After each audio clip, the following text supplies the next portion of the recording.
kugira ngo umuntu avuge ko yakarabye neza, qu'est-ce qui va se passer? Abwiza kwirasira yuko intoki zose ziri libre. Na jewe mbanza gukurako cette alliance avec mon épouse. Je vais enlever et je dépose quelque part.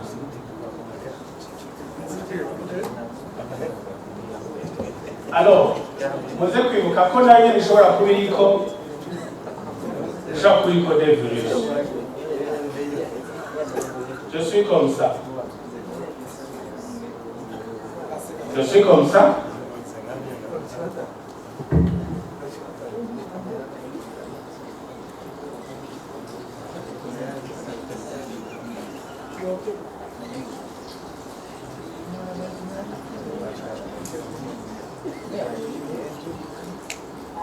Appelez-vous.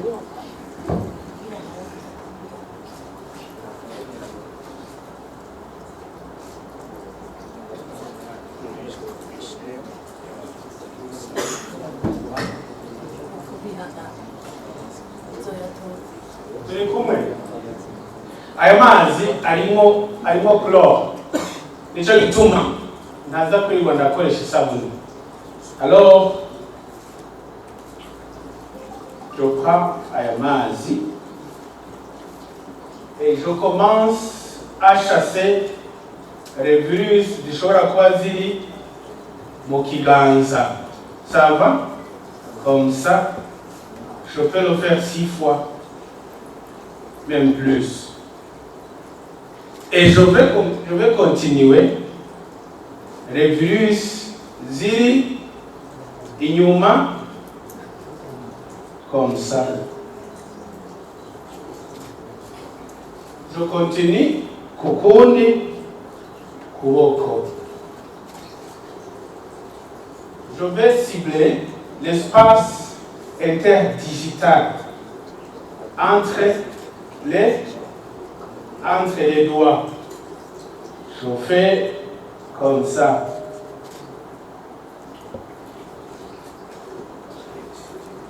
Je vais cibler aussi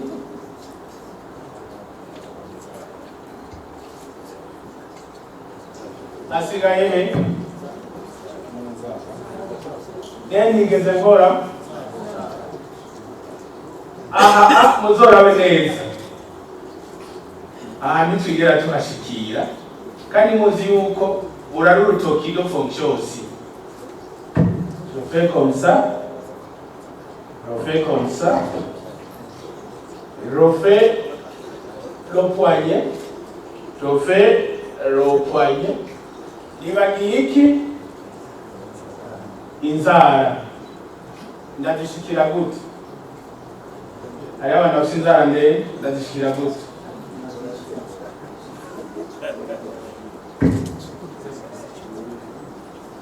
Inzara ugwara ucaruca mu rundi. C'est possible, faites l'exercice, murumva yuko ugwara rwaciye mu rundi. Uyu ni muganga Benjamin Ndagijimana, akaba hari mu nama yatunganijwe n'umukuru w'igisagara Fredy Mbonimpa.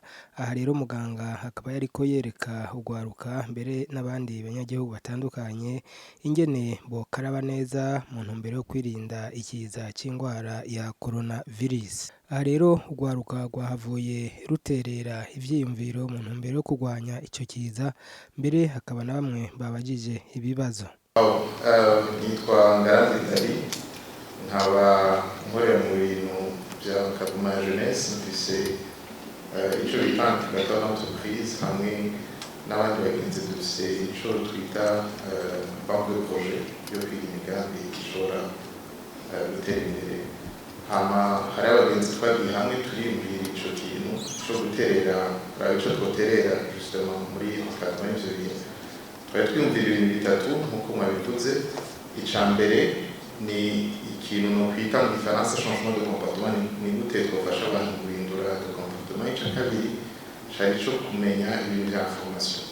Muri ibi bihe hari ibintu byinshi cane by'ibihuha biza byatanguye akana karimo baratura mu Burundi harakanitse atamuro bizojerisa donc information itwi iri vérifiée ivuye abantu byemejwe byabikenewe bica gatatu twari twumvire ndabashimiye mwabere ko mwakivuze hari ikintu cyitwa cha logistique hamwe ibintu ntibikabe ngabo hamwe abantu banika hariho ibintu bya logistique bishobora ingorane abantu bidepasa gute umuntu abaye ashika ku muganga gute umuntu akeneye gusuma byo gushikira gute ibibazo by'ibiciro hari abantu bashaka kwita mu gihe bashaka kugira ngo donc ndashimiye cyane ko mwiyumviye gukoranya abantu na cyane cyane ko mubivuze kenshi abantu bari mu bisata bitandukanye abartiste abajournaliste n'abantu icyo byabo bishika kure Nicole Wimana abandi bashaka yitwa African Women in Action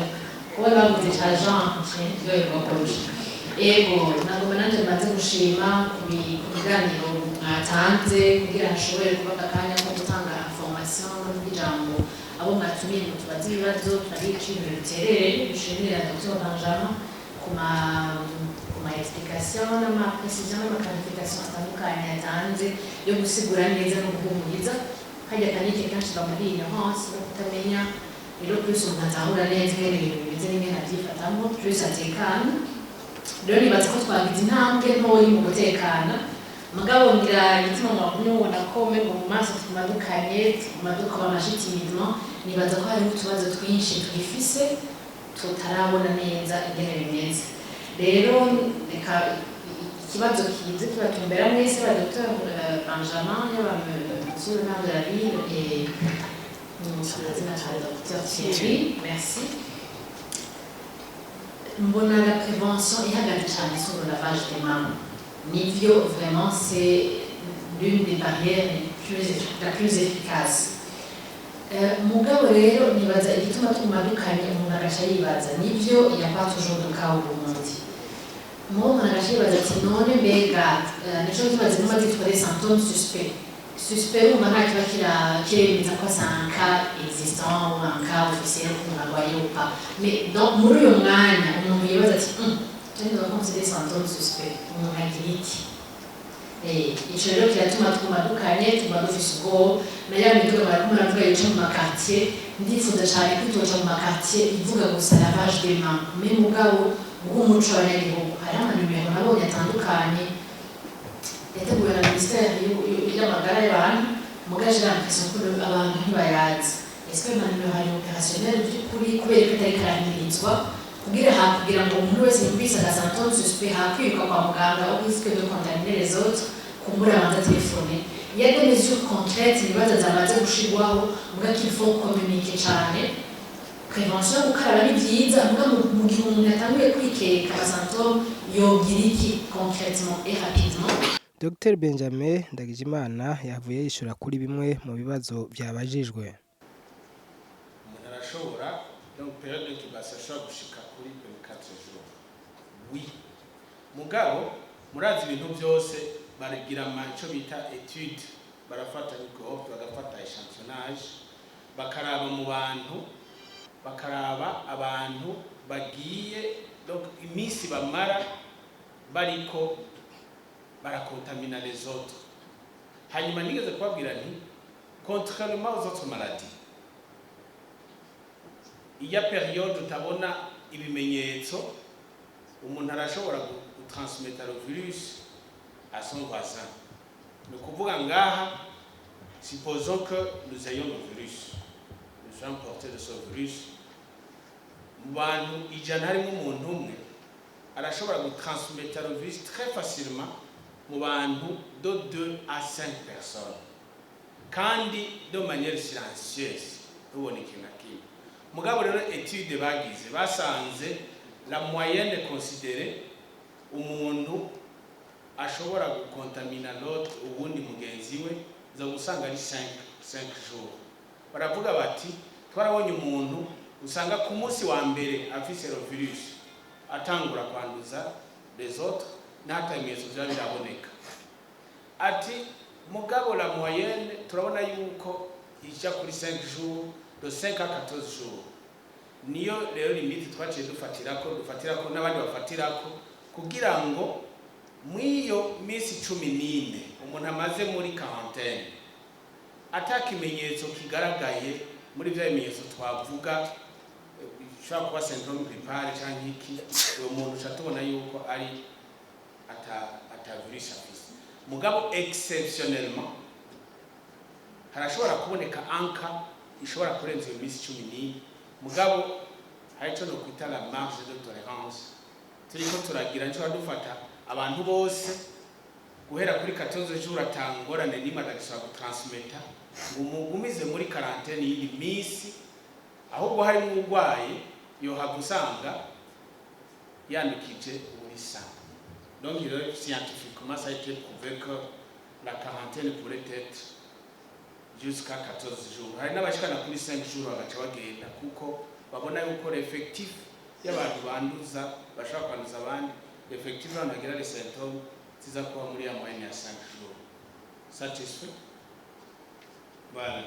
Hanyuma ati notre sœur ici ati nibyo lavage des mains turumva yuko ari strategie nziza ati mugabo ntibikwiye nibyo ntibikwiye nico gituma hambavu iyo lavage des mains twaberetse ubundi buhinga n'inyifato umuntu yabwiza kugira ngo ntihabe transmission y'ayo mavirus. Ati none muriko mukora iki muri detection muri screening mbega murashobora kuvura murashobora guprenansha ariko numviza umenga la question était orientée là-bas. Abaganga bose mu gihugu cy'u Burundi le ministre yaratumye ko abaganga batwara izi ntara z'ubuvuzi kwa 18 aratuma ko n'abaganga batwara uburere kwa 48 arabasigurira neza ingene abwiza kwitegura umwe wese mu murara. Aca mbere aranafata na centre iri hafi yaho no kwita ku mudugudu un centre iri bien équipé iri très bien aravuga ati iyi iri prépositionné pour la prise en charge du cas mu gihe yoboneka mugaba carashiraho n'itegeko ko mu bitaro ngahi Bujumbura anatana chaque hôpital ibifise la capacité d'assister umugwayi afise ibimenyetso bya corona mu kurinda peut-être ko mu préleva ba confirme canke befirme y'ukoroka iri coronavirus positive. Hanyuma ati none ko abantu boni imifu usanga yashushe akagira akagripe akibati jeni baza ko ari corona none bice bigenda gute yaca yitura nde burya ngaha mu gisagara cya Bujumbura d'abord hariho abantu bajejwe des équipes d'intervention rapide les responsables des équipes d'intervention rapide nari kuvuga peut-être ni muri Ntahangwa ni naka muri centre ni naka muri sud ni naka mugaje je vais donner la prérogative kuri Dr Thierry kuko niwe représente les provinciaux mugabo bariho abantu dukoresha kugira ngo agende assiste uwo muntu kuva akibona ibimenyetso. Ikindi ni igiharuro citwa 117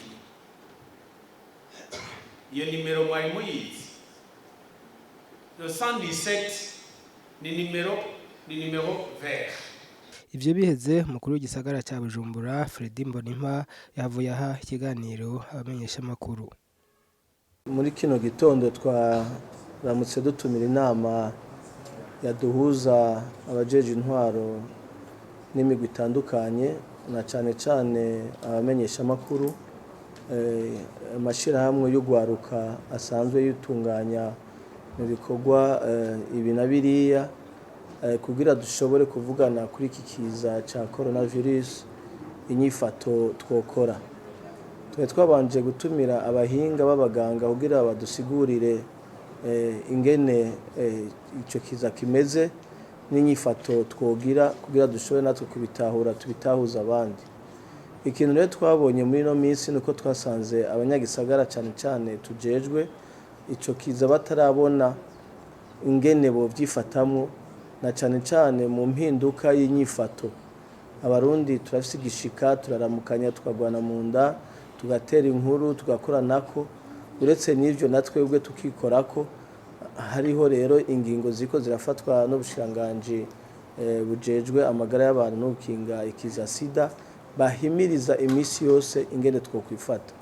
Twabonye rero abo bahinga ko twokwicarana kugira turengene bodufasha gushikana kure izo ngingo n'inyifato impinduka, abantu bahindura ingendo mu mibereho. Imico y'ikirundi ntituyanse, mugabo muri kino gihe dutezwa kumenya kwikingira uyu mugera ntuhave natwe niwashika ntuzohave usasika inganda. Rero iyo nama rero duhejeje gukurikirana abahinga batanze ivyumviro, twabonye yuko abajeje ibinyamakuru bagiye gushira mu maprograme yabo ibice vyinshi byo gusigura izo ngingo kugira zigume zirengana, abantu bagume bavyumva. Twumvikanye n'aba artiste aribo baririmvyi ko bagiye gushiraho indirimbo zijanye n'iki gihe zirimo impanuro no guhimiriza abarundi. Twumvikanye nabo bandi bafise amenyesha makuru utuntu bocishamwo ari twatu video twadusanamu tujanye no guhimiriza n'inyifato kuri ico kiza.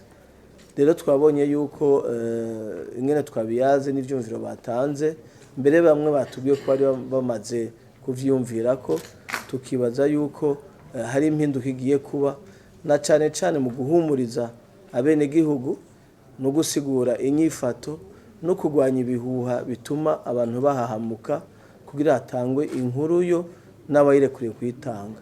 Urumva rero yuko iyi nama ari inama ihambaye cyane, kandi turizeye ko vuba na vuba nkuko twabivuganye bagiye kubishira mu ngiro, turabe yuko uwo mugera hamwe bishitse tube twiteguye. Ariko nkuko Imana yamudukingira twibaza yuko twokwitegurira gusa, mugabo twibaza yuko n'igihe woza twoba duhagaze neza mu kurwanya. Twahanahanye amakuru ku bijanye n'ahantu abantu benshi bahurira. Murazi yuko muri kino gihe dusanzwe abanyagisagara dukunda ubuzima, iyo umuntu yatsitaye akanoti akaja kunezerwa ni vyiza, ariko twahanyahanye ivyumviro ku bijanye mbega iyi migenzo mu guhinduka muri kino gihe hari ivyo bandanya. Nta ngingo zafashwe ngo ibi nibi birahagaritswe, oya, ariko twavuze ko twokwiyumvira muri ivyo tugiye kubwira bene gihugu, mbega twokwigenza gute, twobandanya tugenda kuyerera bitakenewe kuja kuyerera, be twobandanya tugundanira mu ahantu ngo nukubera ubuzima bubandanye. Twashatse kuraba ko mbega inyifato twogira niyi, twinjiye mu masoko twokwifata gute, dusohotse vyogenda gute, tugiye mu rushengero vyogenda gute. Mbega birakenewe yuko ndara ndatamba ijoro muri kino gihe. N'ivyumviro twahanahanye nta ngingo yafashwe, ariko bizovana n'ingene abantu bavyumva kugira ibintu bimwe bimwe tubigabanye kumbure muri kino gihe, ariko tuhamagarira abantu guhindura mu kwiyumvira no kubaho kugira turabe yuko twokwirinda, twitegure kwirinda uwo mugera. Mu vyo twahanahanye ko amakuru kandi twasavye yuko byoza biravugwa, no kugira abantu muri kino gihe bafatane mu nda, bahana amakuru, banafashanye. Ariko twaragabishije abantu bibaza ko muri kino gihe ari wo mwanya wo kurondera amatungo, na cane cane mu kuduza ibiciro, kuko havuzwe igihuha ikina kiriya. Dusabe ibiciro uko byari bimeze bibandanye ariko biri. Dusabe abajejwe intwaro namwebwe amenyesha makuru, ahantu mwokumva cyo mukabona hari umuntu yarengeje 150 ku giciro cya gisanzweho ngo nuko bumvise ibinabiriya, muhatubwire tubahashe. Twibaza yuko nta nzira kirasha, nta ntambara iriho, ibiriko biraba tukurikirana, tubikurikiranira hamwe, ntagire wikinga mukiza atane kiriho ngo aduze ibiciro. Mbere n'abantu ntibave mu bwoba, ngo bagiye gusuma dusabe n'uwo mutima wo kwikunda bawushire hasi nta ngorane ziriho intwaro n'abajejwe inzego zikomeye n'ivyakenerwa bazotugura inyifato twogera mugabo ubu abantu bashira umutima mu nda basuma uko baroha basuma babandanye ubuzima nk'ubwo bari busanzwe ariko ntihagire umuntu aduza ikiro c'isukari ikiro c'umuceri cyangwa ibiharage